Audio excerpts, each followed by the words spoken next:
Hello everyone, तो कैसे हैं आप सब लोग। Welcome back to my channel. मैं हूं आपकी दोस्त नंदिनी और आ गई हूं फिर से एक नई वीडियो के साथ। तो गाइज मैं आज रिएक्ट करने वाली हूं scary Indian high school from the channel Hartoons. काफी फनी टून्स होने वाले हैं, तो गाइज उन्हीं फनी टून्स के ऊपर रिएक्ट करने वाली हूं। वैसे तो मैं हमेशा रिएक्ट ही करती हूँ, तो चलो गाइज फटाफट से वीडियो शुरू करती हूँ। So today's thought is जिनने भी फीस नहीं भरी है वो अपनी फीस भरे। हाँ, हमारे स्कूल में जिन भी बच्चों की फीस नहीं भरी होती थी उनकी सामूहिक बेइज्जती होती थी। और उससे भी ज्यादा दर्द की बात यह है कि वो जो बच्चा थॉट पढ़ रहा है उसने भी फीस नहीं भरी है। स्कूल वालों ने इंटेंशनली उसको वो थॉट दिया था ताकि उसकी अंतरात्मा भी बेइज्जत फील करे। उस दिन हम सब बच्चों को असेंबली में 2 घंटे तक खड़ा रखा था क्योंकि हमारी प्रिंसिपल मैडम ने दिन रात मेहनत करके कोई सा तो नारी शक्ति का अवार्ड खरीद लिया था। लास्ट 2 पेटी बोल रहे हैं लोग। बाप रे, 2 किसको बोलते हैं आपको पता भी है? 2 में तो नहीं। हाँ। लेकिन मैडम आप मानोगी नहीं, आपके पहले जितने लोग आए उनको मैंने 4 पेटी से कम में दिया नहीं किसी को। चलो उठा लो इसको। अरे उसको नहीं, लाश को। ठीक है। मैम आपको दिख रहा है ना सामने का राम नाम।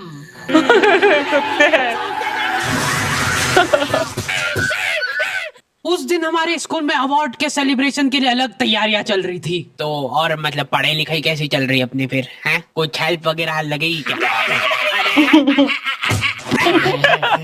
मैम का स्केच। हाँ, हार्डी को बोला तो था। मैं स्कूल में स्केचेस का धंधा करता था, 100 रुपए प्रति स्केच और लड़कियों का फ्री में। मैंने एक बार चमेली का स्केच बनाया था। उसने बनाने का बोला नहीं था, मैं खुद से बना के ले गया था। वो देख के वो एकदम इम्प्रेस हो गई और उसने जाके अपने बंदे को दिखा दिया, ये देखो हार्डी ने बनाया, कितना अच्छा बनाया यार, हूबहू लग रही हूँ मैं एकदम। उसका बंदा राजेश और उसके साथ 2-4 लौंडे लपाड़े और। बहुत स्केच बनाना आ रहे देखो आजकल, हमारा भी बना दे कभी। अरे भाई पर हुआ क्या? गाइस अगर मैं अपने ड्राइंग की बात करूं तो मैं उसमें बिल्कुल जीरो, ब्यूटीफुल नहीं, जीरो। तो मुझे तो बिल्कुल भी ड्राइंग करनी नहीं आती थी। तो हमारे क्लास में थी एक लड़की, तो उसकी ड्राइंग बहुत अच्छी थी और अपने स्कूल के दिनों में मैं बस ड्राइंग के लिए किसी के ऊपर डिपेंडेंट थी। बाकी गाइस रही पढ़ाई की बात, पढ़ाई में बहुत अच्छी थी, बस ड्राइंग के मामले में बिल्कुल जीरो थी। मैं रोते हुए एक ही चीज सोच रहा था कि ऐसा क्या गलत कर दिया यार मैंने। सिर्फ आई लव यू चमेली तो लिखा था मैंने। इससे ज्यादा क्या गलत कर सकता है।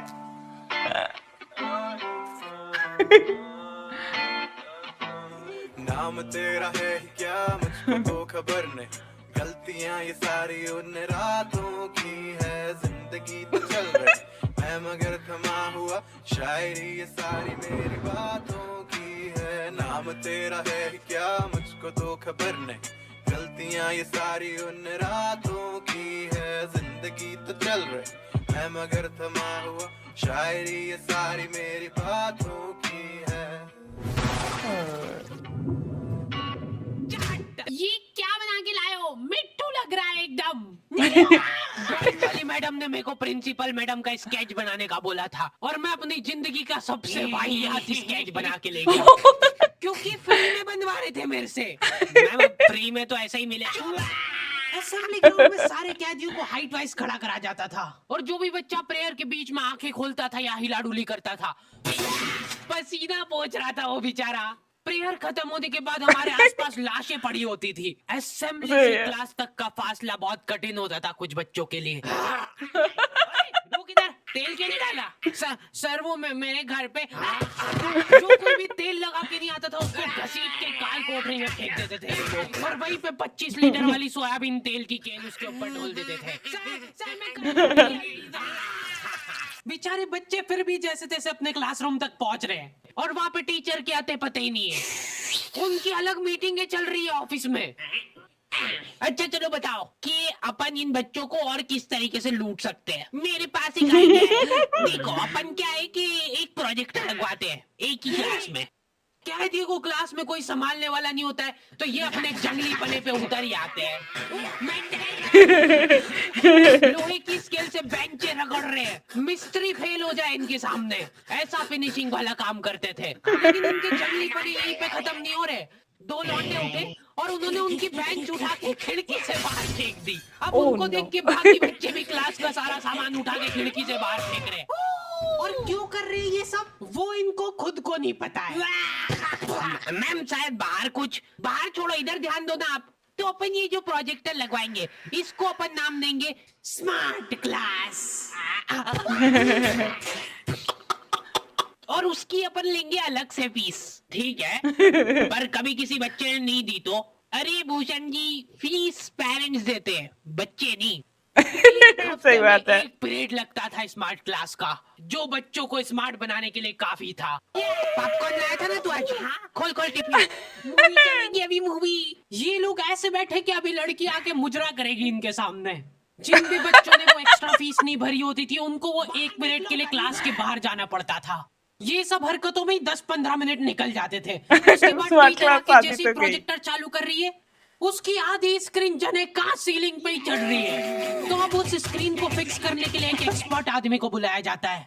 हाँ सही सोच रहे हो, भूषण।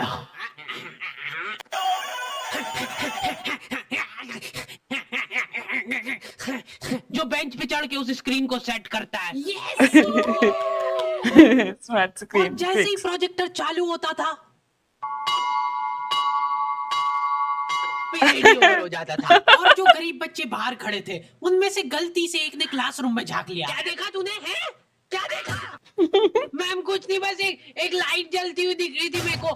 10 रुपए लगेंगे तूने जो 1 सेकंड देखा है उसके। ये सुविधा के कारण हमारे स्कूल के बच्चे इतना स्मार्ट बन गए थे ना, एक बार एक बच्चे को गुस्सा आया तो वो प्रोजेक्टर की डिस्प्ले केबल उखाड़ के ले गया घर। और अफसोस उस दिन के बाद कोई भी बच्चा स्मार्ट नहीं बन पाया। मैम जल्दी चलो, ऊपर एक केस हो गया। मैडम तो इस पे बैठ के जा रही है। आए दिन कुछ न कुछ केस होते रहते थे, लेकिन ये केस थोड़ा पेचीदा था। हमारी क्लास के किसी बच्चे ने लव लेटर लिखा था चमेली को, और वो लग गया टीचर के हाथ। तो ये अब केस बन चुका है पूरे स्कूल का। सारे टीचर लोग अपने काम धाम छोड़ के उस मुजरिम को पकड़ने में लग गए।